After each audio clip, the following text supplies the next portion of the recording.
বিয়েতে আমরা খামে করে কিছু টাকা নিয়ে যাই দেওয়ার জন্য। কত ভালো হতো যদি আমরা এরকম কাউকে হাসপাতালে দেখতে গিয়ে করতাম। হাসপাতালে টাকার প্রয়োজন বেশি, প্রথা হিসেবে এটা চালু হলে কত মানুষের যে উপকার হতো।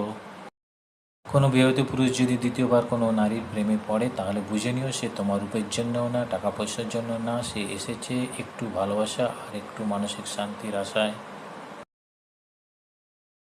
মাঝে মাঝে কষ্ট পাওয়া ভালো, কারণ কষ্ট মানুষকে ১ বাস্তব শেখায়, ২ ম্যাচিওর বানায়, ৩ যে কোনো পরিস্থিতিতে মনের জোর বাড়ায়, ৪ একা বাঁচতে শেখায়, ৫ এবং আপন মানুষগুলোকে চেনায়।